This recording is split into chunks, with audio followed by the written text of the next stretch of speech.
Hey there, and welcome to the Impact Zone podcast. We are here again to discuss more TNA wrestling shenanigans. And today we're quickly having a look at the tapings that are happening after the fallout of Slammiversary. Um, as it said, they put up a thing recently there. Um, and we recently did discuss it. You think I can remember?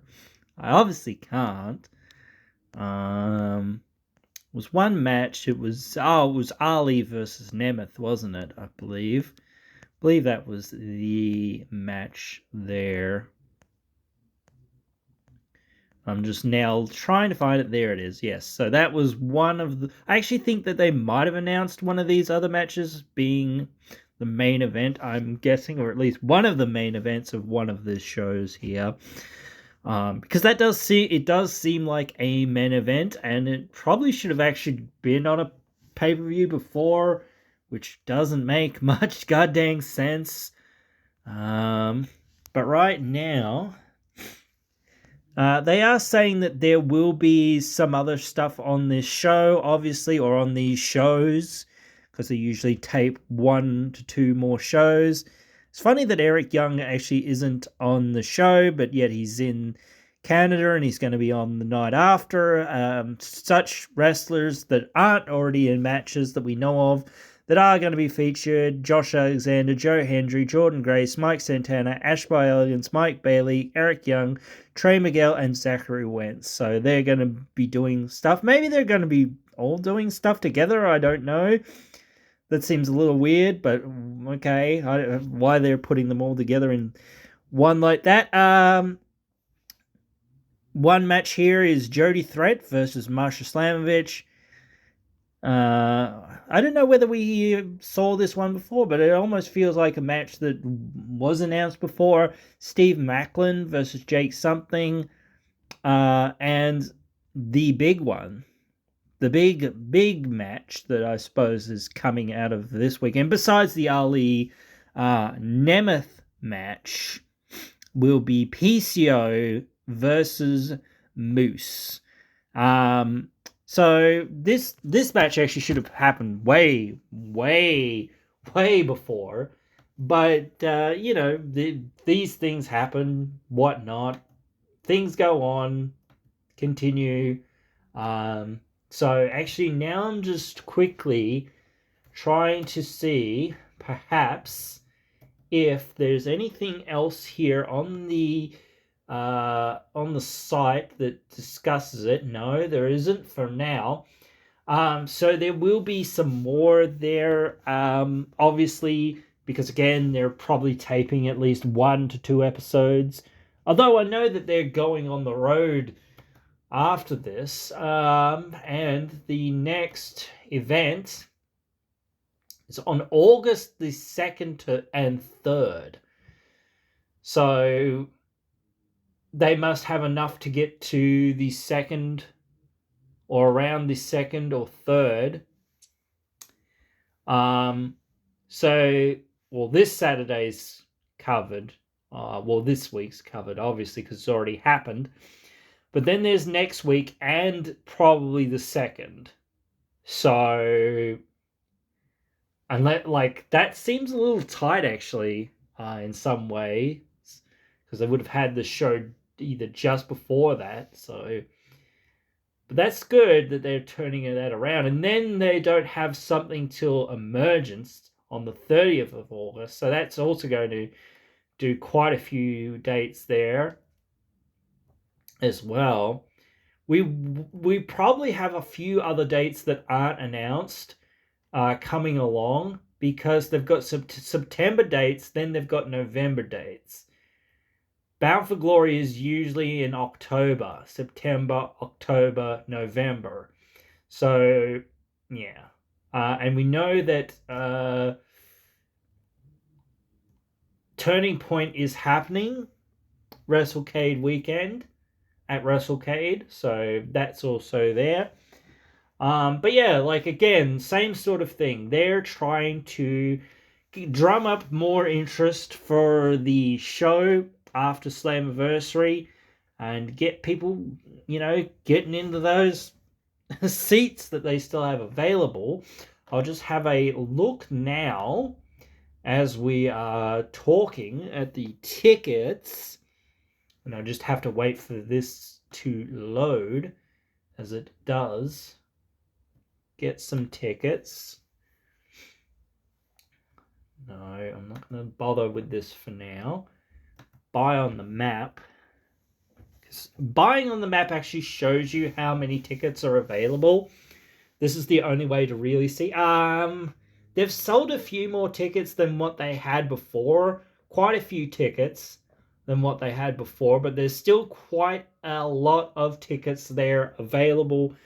At least probably half of the tickets for the arena, maybe more, are available. A lot of the ringside and entrance area seats are completely gone, but a lot of the other seating is still very much available. So yeah, and they obviously know that they've got to try to do their best to sell that out. But then again, they've sold out Slammiversary, so they don't need to try as hard to sell this one out. But then again, it would be good if they could sell this one out too. But again, maybe like this will be a show that a few people are just like, oh yeah, it's a show and it's there, and we're here, and we're just going to rock up to the venue and we're going to pay for our tickets then. I don't know. Again, that's like what I heard as well, with like them saying, hey, people are going to turn up to the arena and we're going to turn around 500 something people probably who rock up and just be like, oh, can we get tickets? And they're going to be like, no, we're sold out, dude. So it is what it is for Slammiversary. It is good that they've sold that out, and whatnot. So we have to, look at the positives, and that's what I mean by some people, not really thinking about the situation and the circumstances and all of that sort of stuff. In regards to this, they haven't really thought through what it is, and it's just positive momentum that we've got to keep up and keep going and keep moving forward from. You can't say, oh, but AEW got, yeah, you can compare it to whatever you want all day long, and you're going to get a bad result, obviously, because again, those other companies and whatnot have been doing better than TNA for quite a while. TNA has a history too, where they were doing better than, what AEW and even SmackDown's doing right now, I think it is. Or is it Raw that's one? I think they might have even been doing better than what SmackDown's doing now, because they're only getting a couple million views. But still, like, if you look at anything at any time, at any way, you can make any argument for anything. So, obviously, 90s WWE and even 2000s WWE beats the pants off of just everything that is happening now, but still they're not getting those numbers no more. So, there is that. But yeah, we have to keep looking not at the side of saying, oh, but this, but that, but this, but that. Like, you've got to look at it from saying, oh, well, that's good. This is like, again, and they're putting on some stuff for people to go, oh, damn, like, maybe we should check this show out some way, somehow. How are we going to do that? Like, who knows? But yeah, like, you can certainly check this show out. Not the not the tapings, but again, like, I'm talking about the tapings here, I guess. But you can still check Slammiversary out on pay-per-view.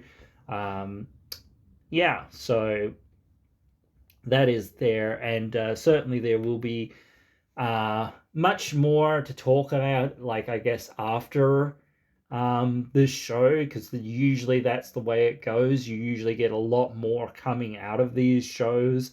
afterwards. There's a lot more buzz afterwards than what there is going in a lot of the time. So, yeah, we have to keep our eyes open, our ears open, and just enjoy the ride, man. That's the thing. Like, that's the problem that I find a lot of people get caught up in. They don't sit back and go, okay, dude, I'm just going to enjoy it for what it is. And yeah, that's it. Like, I'm not worried. I know it's going to be a good show. I know that, this is going to be fun, and there's going to be, some shenanigans and some surprises and, whatnot. And that's the thing. Like, we haven't seen the Hex recently. So I kind of am like going, what's going on there? Where are they at?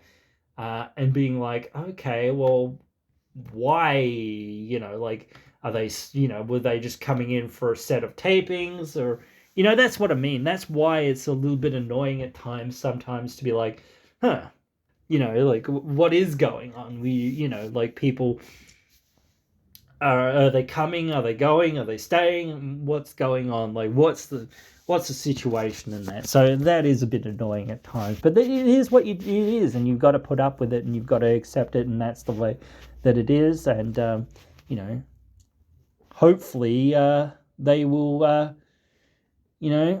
be able to get some more stuff going. And like, we all, I think everyone believes in Joe Hendry at this point. I think, like, so we've just got to, again, same thing, got to keep that going, and, keep everything going. There's a lot of great wrestlers that are in TNA, and a lot of, no one's getting reactions like Joe Hendry, though. Like, no one. Literally no one. Like as far as babyface reactions, like, no one's getting that reaction. So, he's real hot right now. So we've got to keep him as hot as what we can, and keep building to something with him, so that we can they can draw money out of the fans, and make a really big arena, go for a 10K or something. Hopefully that they are going to England. I actually, I did hear them say at some point, they will return to England this year. And that hasn't been announced yet. And like they were saying on the recent interview session, press conference about going to France potentially. They've got French commentary, so whatever. I mean, they should have every language commentary, honestly. But they should also be looking at saying, okay, well, how can we do a show in Germany? How can we do a show in Japan? I think they actually even mentioned that it's been like several years since they've been to Japan. So just getting more momentum for more shows, even if they were not inside the US or let's like start going to different places. Like they went to Orlando finally for the first time in a fair while. Start going to places that you haven't gone for a while, or markets that just haven't had a lot of stuff for a while. Same with that's with like Canada. Canada's like, Mexico, you never seem to go to Mexico anymore. I mean, I know they've got a lot of wrestling down in Mexico, but again, like, still going to Mexico and doing some dates down there and like stuff like that would be good and would help, and whatnot. But anyway, guys, I want to talk more about that sort of stuff in later videos, I guess, as well. But still, I just wanted to mention it here while I'm just sort of saying things about the upcoming shows and whatnot. And we've got to sell those shows, or try to sell those shows out as well. But they've also got to, provide us with something to work with. And this show, like, sold out its initial like 2K seating, I think, before any matches were even announced. So even just that was like the biggest gate or biggest number that they'd done in like 10 years. And PCO was saying, hey, if you come here, you'll sell out. And they sold out the first 2K without a match being announced, which is crazy. I think that was just on the back of like PCO saying, hey, doing a little bit of press conferences and stuff and saying, hey, they're coming, and whatnot. So I can't wait to see Slammiversary, and certainly the same with the tapings afterwards. So I'm quite excited in some ways, but I'm just also a bit trepidatious, I guess, to see it, because it's like, well, really hoping for certain things. And you guys can let me know what you're hoping for. Write your thoughts down there in the comments. I hope you've enjoyed this one, and hope you will join me again in another one.